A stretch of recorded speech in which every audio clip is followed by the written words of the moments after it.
Oi,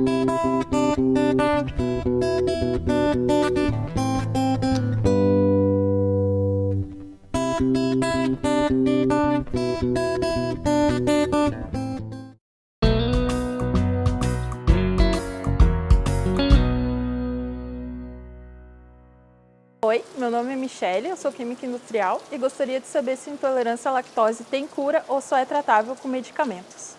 A intolerância à lactose, ela é uma deficiência de uma enzima no intestino. E ela pode ser primária, ou seja, a pessoa desenvolve uma deficiência e essa deficiência vai acontecer para o resto da vida. O tratamento seria evitar de usar alimentos que contenham lactose ou quando usar esses determinados alimentos, deve-se usar a enzima, tomar no caso, como se fosse um medicamento. Pode ocorrer também que algumas pessoas tenham a intolerância secundária à lactose, que é uma situação mais reversível. Por exemplo, uma pessoa que faz um uso prolongado de um antibiótico e diminui a quantidade de enzimas por aquele período ou tem uma diarreia mais persistente, ela pode passar por um tempo tendo deficiência dessa enzima e depois ela poder voltar a ser tolerante de novo. Mas a maioria dos casos, que é o que nós temos na nossa população, é a intolerância primária, ou seja, é essa que a pessoa desenvolve com o tempo e vai manter isso para o resto da vida. É importante também ressaltar que existe outra situação que é a alergia à proteína do leite de vaca, que é uma situação completamente diferente, a única semelhança é que é relacionado ao leite de vaca. Mas ela é uma reação alérgica, essa não depende de quantidade, ela não adianta usar enzima e a tendência dessa alergia é ocorrer mais na infância e melhorar com a idade. Então são duas situações bastante diferentes que às vezes pode gerar um pouco de confusão. Segundo a Organização Mundial da Saúde, cerca de 40% da população brasileira possui alto índice de colesterol. E destes, 10% são crianças e adolescentes. O aumento no número de jovens com a doença preocupa os especialistas que apontam os produtos industrializados como principal vilão. Um levantamento da Sociedade Brasileira de Cardiologia apontou que cerca de 77 milhões de brasileiros têm níveis de colesterol alto. As principais causas do problema são a obesidade e os elevados índices de sedentarismo. O colesterol, a maior parte é a nossa vida moderna, sem atividade física, com excesso de gordura de origem animal e abundância de alimentos, né? A gente tem facilidade ao alcance de alimentos que antigamente não existia. Era mais difícil para consumir alimentos antigamente. Se consumia muita alimentação artesanal, feita em casa, e hoje é muito industrializado, tem muito sal, muita gordura embutido nos alimentos. É diferente a nossa alimentação e a atividade física hoje é muito inferior à de 100 anos atrás, antes do advento do automóvel, por exemplo. O colesterol é um tipo de gordura encontrada naturalmente no organismo. É fundamental para o seu funcionamento normal e está presente no cérebro, nervos, músculos, pele, fígado, intestino e coração. 70% dele é fabricado no fígado, enquanto que os outros 30% vêm da alimentação. Outro ponto importante é a divisão do colesterol em LDL, que é conhecido como ruim, e o HDL, conhecido como colesterol bom. Um repetido inchaço nos pés fez a acadêmica Jéssica Granada procurar um médico. O diagnóstico a surpreendeu. Eu tinha sempre um inchaço nos pés, nos dois pés, e eu não sabia o que era. E eu sabia que não era dor muscular, não era muscular porque ele não doía nem nada. Daí eu fui no médico e daí ele me deu um monte de exames para eu fazer. E quando eu retirei os exames, eu fui levar de volta, ele disse que eu tinha colesterol alto. Daí ele estava bem alto, o colesterol estava quase o dobro do máximo. Daí ele me receitou um remédio já, um medicamento, e eu não esperava assim. Por mais que eu nunca cuidei da minha alimentação, foi estranho ele dizer, e daí já dá o tratamento e tem que ficar fazendo um tratamento regrado sempre. Seguindo à risca a dieta passada pela nutricionista, a acadêmica já vê melhoras na saúde. Como passa a maior parte do dia na faculdade, habituou-se a resistir às frituras e aos doces presentes no local e passou a trazer lanches de casa. A única refeição que eu compro, no caso, aqui na Unisc, é o almoço. Os outros lanches todos que eu tenho que fazer eu trago de casa, porque não tem, por mais que aqui tenha sanduíche natural, não vai ter sanduíche integral ou algo do tipo. Porque a maioria das pessoas pensam que quando a gente vai na nutricionista a gente vai passar fome, só que é bem o contrário.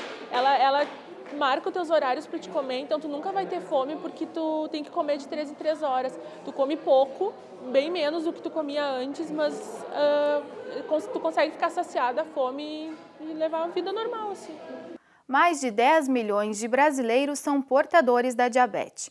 A doença prejudica a qualidade de vida e pode levar à morte. Por isso, exige cuidados e mudanças de hábitos. Mas há casos de quem enfrenta e supera a doença seguindo uma vida normal. Conheça agora 2 exemplos. Estes são Christian Senen e Flori Petri. 2 histórias de vida ligadas pelo mesmo problema, a diabetes. O primeiro é um caso raro de quem obteve a cura. Já seu Flori aprendeu a conviver com a doença há 42 anos. Sentia muita sede, até que eu fui no médico, né? Daí o médico me disse o seguinte, que só depois do exame, mas que era certo que eu estava com diabetes, né? A necessidade que eu tinha de comer açúcar. E era uma necessidade tão grande que eu chegava às vezes a comer açúcar puro.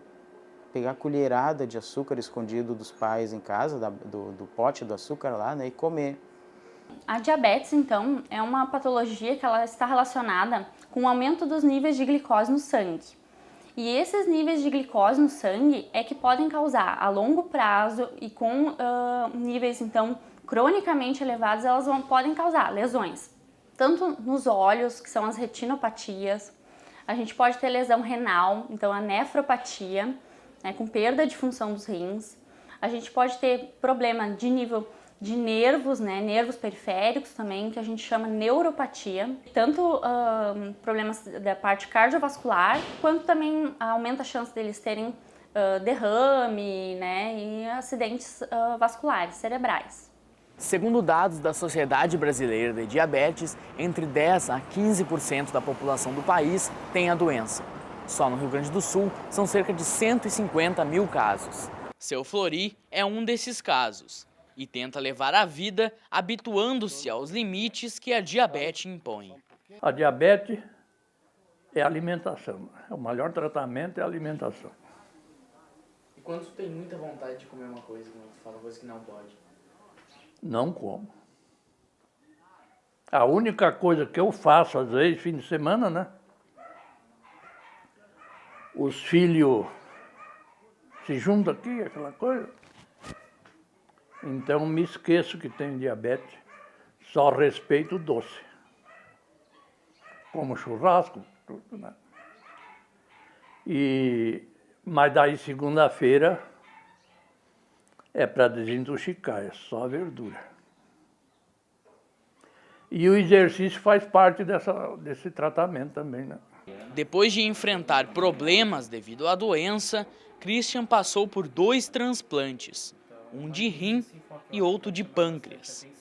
Rim, porque eu fazia hemodiálise, né, 3 vezes por semana para suprir essa insuficiência renal, e o pâncreas para a produção da insulina, que é o que quebra, né, a molécula ali, a partícula do açúcar durante a ingestão.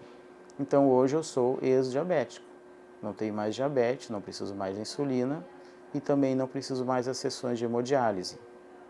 Mas o que une as histórias dos dois não é somente as dificuldades enfrentadas, e sim a superação. Mas como eu disse antes, hoje posso comer doce e não sinto falta.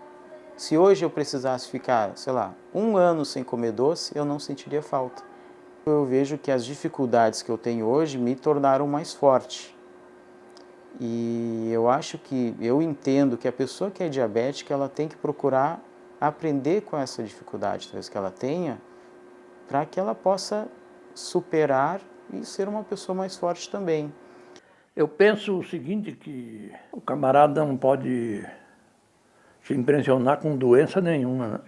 42 anos eu vivo feliz, né? Até o dia de hoje. Veja como preparar uma cuca de banana sem glúten.